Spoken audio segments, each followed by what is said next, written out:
You're watching ABC10 Plus Tonight. Hello, I'm Laura Painter. You're watching ABC10 Plus Tonight. Rain and snow across Northern California. We're tracking what this could mean for travel this weekend. And speaking of travel, ABC10's John Bartel takes us to an Orange County man-made island built for the rich and famous with a fascinating history. ABC10 Plus Tonight starts now. Our team coverage continues now with ABC10's Roxanne Elias live in Nyack. And Roxanne, we've already seen these winter conditions causing havoc for drivers tonight. What are you seeing up there right now? Well, Laura, the good news here is I-80 westbound has finally reopened. And if you can take a look behind me, you can see traffic actually flowing pretty steady both ways. We're about 5 miles away from where that crash happened earlier today. And we were met here at this exit with all the drivers parked just ready, waiting for the road to reopen. And they were actually really nervous they were not going to be able to make it to their destinations tonight. In the middle of snowy conditions in the Sierra, at around 1:30 Thursday afternoon, traffic began to be held on I-80 westbound after a big rig crash at Whitmore. Several drivers pulled over at the Nyack exit instead of sitting in the standstill traffic. I was on my way back to San Francisco for my office holiday party.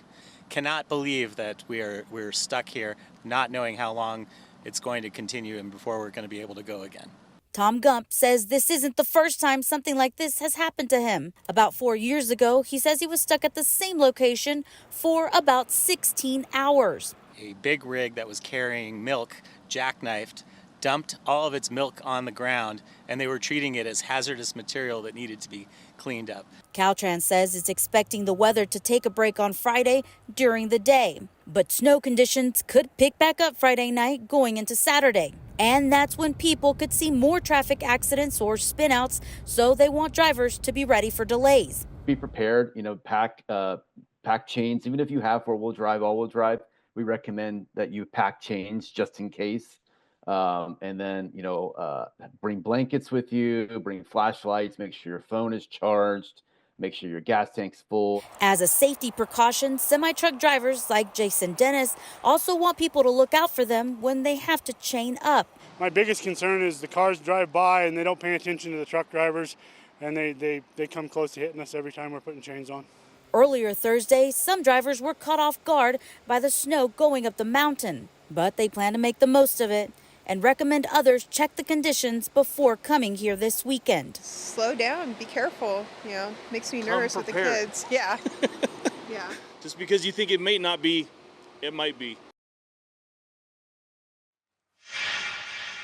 Back out here live, Caltrans recommends anyone coming through here for this weekend to check the Quick Map website. It's an app you can download or you can check online. It will give you the latest on any chain controls, or you can look at any closed lanes, and you have access to those traffic cameras where you can actually see live what is happening on the roads. I'm live in Nyack. Roxanne Elias, ABC 10. Wow, Roxanne, hearing from those drivers really helps put this all in perspective. We can't stress this enough. Everyone be safe out there on the roads and be prepared if you are heading up the hill. Roxanne, thank you for that update, and be safe up there as well. Let's turn back now to our weather impact alert. Carly, this storm is on the move. We were seeing some pretty dramatic scenes and stories from people up in the hill. Now in the valley, lots of rain too. Yeah, a lot of rain. We got hit hard in Sacramento just hours ago. Now that system pushing to the south and southeast tonight as we're starting to see the winds pick up as well. Right now in the Big Mountain backyard, temperatures are now in those low 50s to mid 50s in Modesto, 50 in Marysville, and you can see the winds really whipping up in our backyard right now. Tahoe at 29 degrees with snowfall. Our weather impact alert here for several storms hitting our state tonight now through Friday morning as well as Saturday. We are looking at weather impact alert for the valley and for the Sierra. Scattered showers are consistent as well with that snow. And then we'll see anywhere from a quarter to even an inch and a half of rain still left to go from now through Saturday. And then we still have another storm system headed our way on Monday. We're looking at from now through at least Sunday as much as 1 to 3 feet of snowfall expected in the Sierra.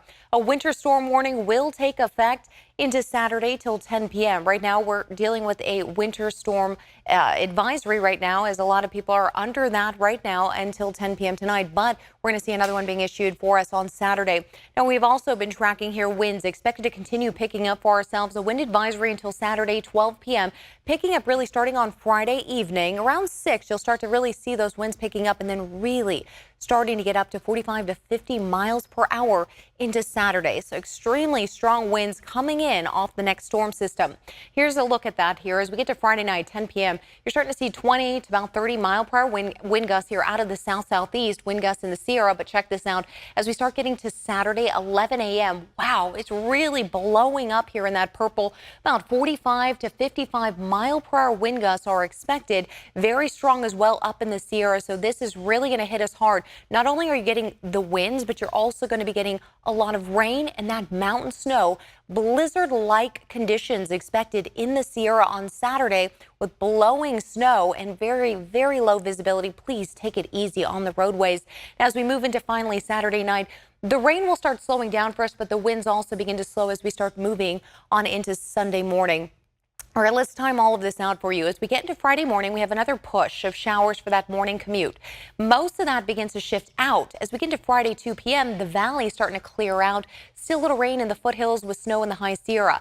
Then getting into really Saturday, early morning hours, 2 a.m., we get that first front starting to arrive, the next storm system pushing in, and then finally another push into 9:30 a.m. on Saturday. So you have the early morning rain, a bit of scattered showers throughout the day, then another big push into mid-morning hours. So this is a pretty much whole morning event for ourselves with more Sierra snowfall. We get some breaks through the afternoon, evening Saturday, as well as that Sierra snowfall. Let's see how much rain we could expect. About a 10 to a quarter inch more, at least for the next day, and then finally through Saturday, up to as much as a half inch to an inch of rain. Snowfall totals, though, we're really going to start seeing this picking up for ourselves as much as 1 to potentially 3 feet of snow possible. Let's take a look at our next 10 days. We'll see mid to upper 50s expected. Then as we start rolling on toward next week, expect those temperatures to be right around those upper 50s and the first day of winter on that following Saturday. And it certainly is feeling like winter right now. You know, if you haven't already brought in some of those delicate holiday decorations. Oh, yeah. Is the time to do it. It's the time. Okay, Carly, thank you. All right, the change in state law is upending the way community colleges teach calculus, and the goal is to make the pathway to a STEM career more equitable and accessible to people historically underrepresented in science, technology, engineering, and math. But some math professors and students tell ABC10 that they're worried the law could end up hurting the very people that it was designed to help. ABC10's Becca Hobbecker explains. In California, 116 community colleges serve some 2 million students. Many students pursuing a STEM degree, science, technology, engineering, and math, are required to take calculus. Some who did well in high school math are able to jump right into calculus, but others, up until recently, started in lower level classes and tried working their way up to calculus with transfer level college algebra, trigonometry, or pre-calculus, or even remedial classes, which do not transfer to 4-year universities. Several years ago, the California Community College's Chancellor's Office argued with research there were students taking lower-level math courses they might not actually need, delaying their calculus requirement and therefore their degree. Some students dropped out altogether. The length of the pathway to get to calculus for STEM majors is leading to an enormous amount of attrition. John Hetz is the executive vice chancellor with the California Community College's Chancellor's Office. He points to a 2016 report from the Public Policy Institute of California, which showed only about 27% of students who took a remedial math course eventually completed a college-level math course with a grade of C or better. Just 16% of students in remedial classes earned a certificate or associate degree within 6 years, and only 24% successfully transferred to a 4-year college.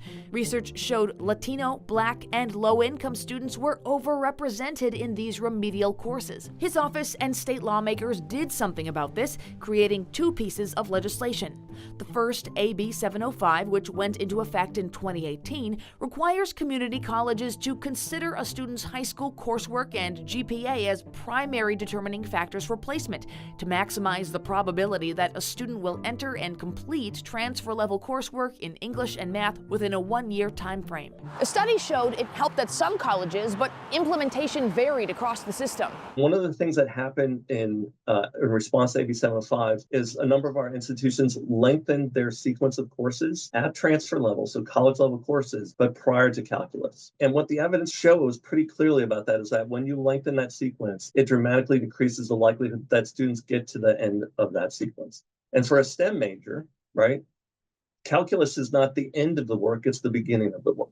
So in 2022, lawmakers passed AB10 It essentially bars community colleges from putting STEM students into remedial math courses and encourages students to be placed directly into Calculus 1. The changes go into effect July 2025. What the evidence strongly suggests is that the best way for students who are STEM majors is to get them started in calculus with the appropriate support. Earlier this year, the Chancellor's Office began encouraging colleges to create a support course for STEM students who were less academically successful in high school to take alongside Calculus 1. Colleges also have the option to design an innovative course that students can take the semester before calculus if they are struggling. But students with a high school GPA greater than 2.6 and who passed high school trig, pre-calc, or calc with a C or better would not be eligible for that preparatory semester. They'd be deemed successful enough to dive right into calculus. We just think this law went too far. Math professors like Rena Weiss of Moore Park College worry the new rules will force many STEM students who aren't yet academically prepared to begin with calculus, thus setting them up for failure. It's like removing Piano 1 before taking Piano 2. Just go straight into Piano 2, or just go straight into advanced accounting without the benefit of introduction to accounting. There is so much content that students need to know, plus the math maturity that comes from doing problems of that level before advancing upon them in Calculus 1. In the course of our reporting, the Chancellor's Office announced just this week it's changing its guidance, making more students eligible for transfer level prior to calculus courses. Lowest performing students will be able to take 2 semesters, the next level up 1 semester, and STEM students who already completed the equivalent of these classes while in high school will still be placed directly into Calculus 1. We asked the Chancellor's Office why the change. In a statement, they said the Chancellor's Office over recent months has engaged in dialogue with faculty, administrators, counselors, and students about whether students who had not completed a class higher than high school level geometry or its equivalent would be fully prepared to enroll directly in Calculus 1. The updated guidance provides additional options for less prepared students before taking Calculus 1. We are very, very excited that the state listened to us. So that's great. Professor Weiss says she is cautiously optimistic, but still has concerns. Some students do well in Calculus 1 without a lot of preparation. Others really need the preparation. And so we believe in these courses. We believe that they need to be there. And we're cautiously optimistic that the state will let us continue to teach those courses in the future. The office says they will evaluate student progress over the course of 2 years and adjust, if needed, in 2027. Becca Hobiger, ABC 10. And we also spoke with a student about her thoughts on this change. You can check out what she had to say on ABC10.com. And I do want to mention California's largest nonprofit news organization called EdSource that focuses on education was the first to shine light on this community college math concern. Experts recommend any high school student with an interest in a STEM career should take as much high school math as possible before heading to college. It could save a lot of time and money further down the road.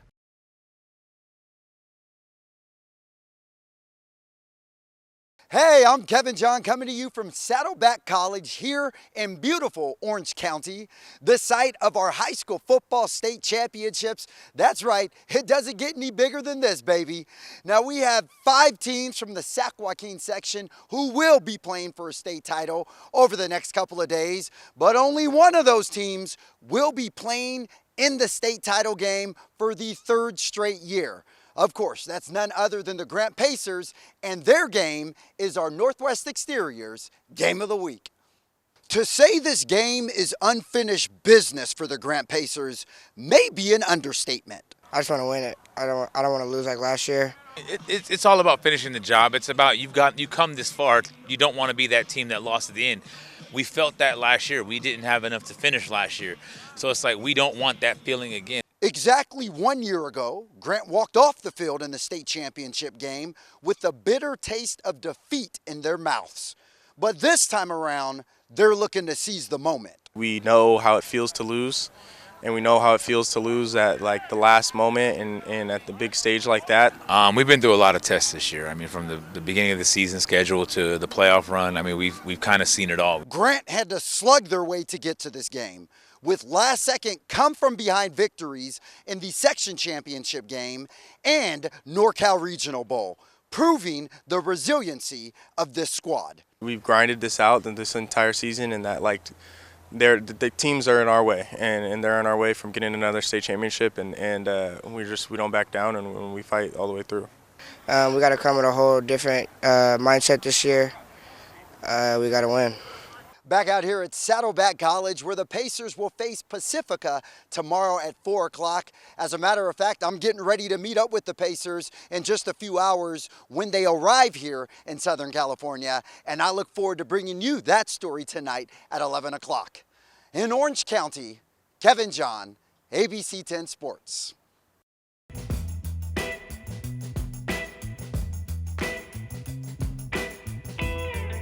Well, it's the man-made island built for the rich and famous. John Bartell here, making a little pit stop at Balboa Island.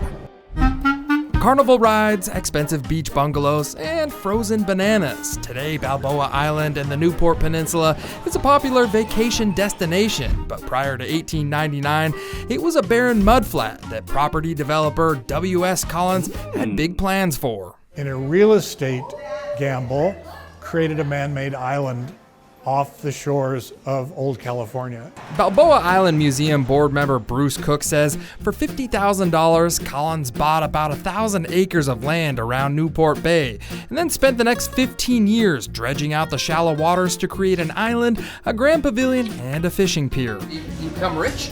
No, he lost everything and went broke. Eventually, the city of Newport Beach took over the island, and over time, Hollywood elites like John Wayne, Shirley Temple, and Humphrey Bogart fell in love with the island and built homes here.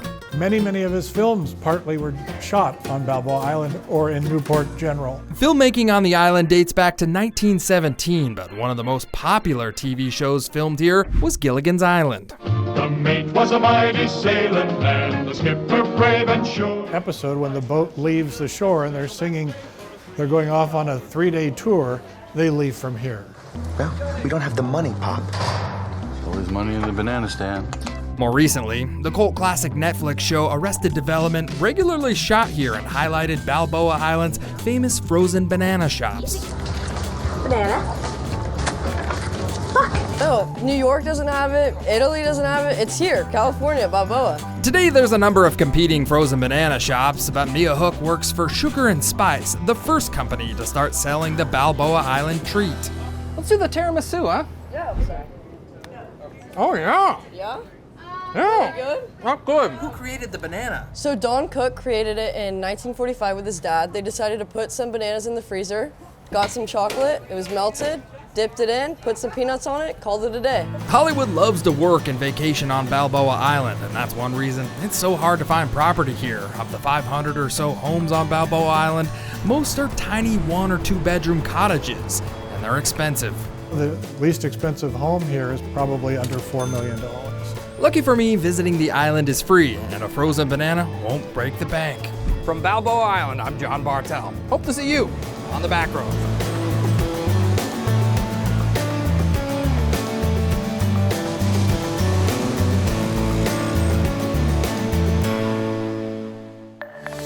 Here's a line from the movie, right? Yeah. Well, what's in your cup this morning? I don't know if they may incriminate me if I finally. It's coffee, yes. No, it's not coffee. It's the world's best cup of coffee. The world's best cup of coffee. Okay, you have seen the movie many times. Yeah. One of your favorites. All right. I just like to smile. Smiling's my favorite. That's because of what's happening at the UC Davis Health Pavilion in downtown Sacramento. And now I'm smiling too. And that's because that's where Elf the Musical is playing. So with that, let's go ahead and get to ABC 10's Marcus Allen. And And Mark, you caught up with the one, well, actually the two, Buddy the Elves. Yeah, I did. And, Jordan, you and I officially became friends when in the studio we said, what's your favorite Christmas movie? You and I both shouted, Elf. I love this movie. And I love that scene where he's in New York City and he passes in front of like a horrible eatery that says world's best cup of coffee. And he goes, congratulations, you did it. The world's best cup of coffee. Oh, I could go on. Every movie line in this movie is among my favorite. Yeah, we'll get to the musical in a moment, but I got to talk about the movie for a moment. It instantly, back in 2003, became my favorite holiday movie of all time. I went behind the scenes with the entire cast and crew, many of which are no longer with us. Thank goodness Will Ferrell still with us, and I talked to him about it as he trained for a marathon. Listen. Is there sugar and syrup? Did you get to keep any of the furniture, any of the props? I actually redesigned my house. I got so used to ducking and being in small, cozy spaces that I built a one room that's miniature. So when you're in full-size, normal-size rooms, you're a little... I feel agoraphobic. You got a lot of friends that are into running and racing, and you're training for the Boston Marathon while you're making this move. That's right. I was actually after a long day of shooting, I would be on a treadmill running 13 miles. To make you a better actor? No. It actually hurt my acting.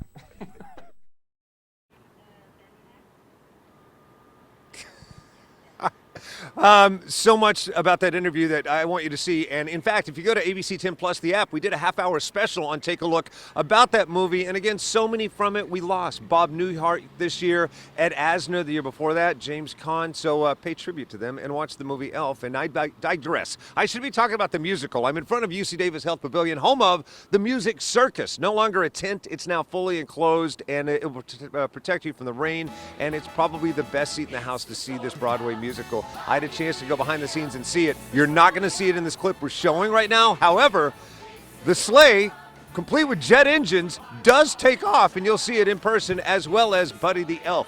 Aaron plays him to a T in a new spin. I talked to him about that. Listen. I'm sure you love every role, every project you've been in, but how much fun is this? It's fantastic. I mean, I will be honest, I normally get to play the sidekick, the best friend, and I get to lead the show, and that is really thrilling and kind of touching, actually.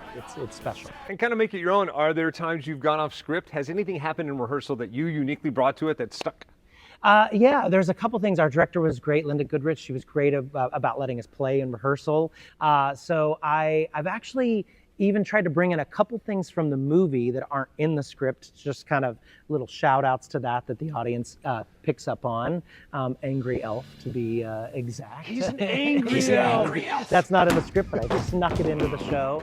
There's a couple other moments that I've been able to play around and add some new things that they've been, great about. But it's a very fast process here at Music Circus. So I can we imagine. have to sneak those things in as quickly as possible. Not unlike a Marvel movie, people are wanting Easter eggs in this. So tell me, no pun, Easter, Christmas, but what are some of those that from the movie you brought in? Oh, sure. Well, there's those iconic lines, I know him, about Santa. The cotton head and knitting muggins, of course, is in it. There's all those iconic lines that are there. And so we've kept that. Of course, the maple syrup on the spaghetti, it's, an iconic moment in the scene, in the movie, and we kept that, and I eat it live on stage here that's at awesome. the Music Circus. Right. And actually, it's not bad. I'm worried about your liver, pancreas, and all of that. That's a lot of sugar. It is. But yeah, it's fine.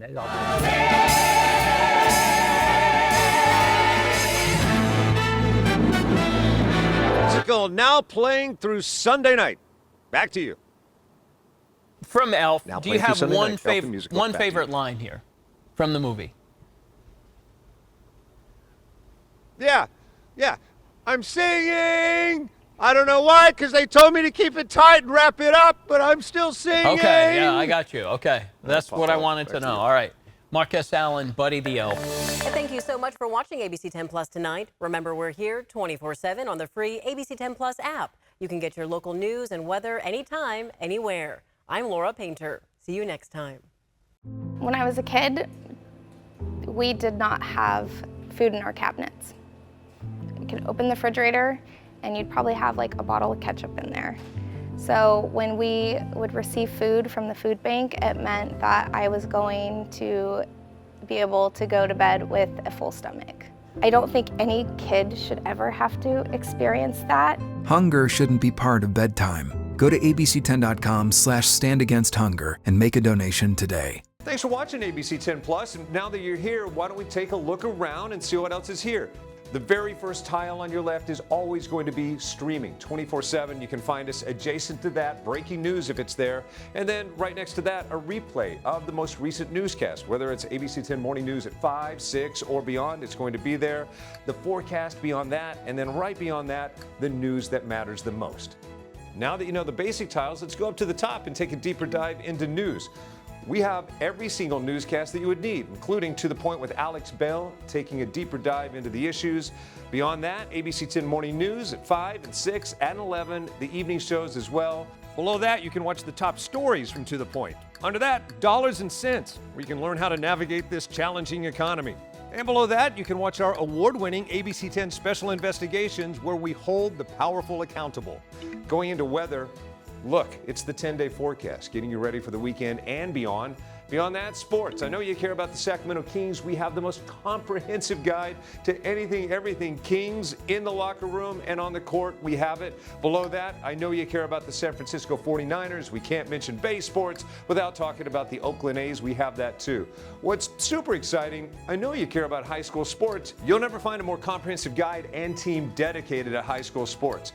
Backing out again, come up to the top and join me on Verify. I'm super excited about this. Our experts are checking the facts, verifying the truth for you. Jump up now to shows. Very excited about this. Oh, look, it's Take a Look. This is my show. I love movies, and if you love movies or streaming shows, whether it's on screens this big, or this big, it's Take a Look. Recently went behind the scenes, sat down with Lady Gaga and Joaquin Phoenix to talk about Joker 2. I love the movie, and oh, I just heard you shout you hate the movie. Jump in, we talk about it on this show. Other shows, Bartell's Backroads, go up and down the state of California, tank of gas getaways, one fuel cell getaway, like places like the Toy Museum. This is what kids did before they had screens. Over here, the Moaning Caverns of Calaveras County, one of the most coveted caves in all of California. You know, watching this show, I discovered there's a cave that could fit the entire Statue of Liberty in your own backyard. You'll find about that and more with Bartell's Backroads. Down below that, To the Point. It is one of my favorite newscasts because they talk about news with Alex Bell the way you talk about news. It's conversational, but in-depth at the same time. Below that, Your California Life. Love this show. Whether it's entertainment, food, beverage, lifestyle, it's there. Desiree Shepherd hosts and does an amazing job. So there you have it. It's ABC 10 Plus, the app. What do you need? We heard you and we got it. Thanks for watching. Thanks for streaming.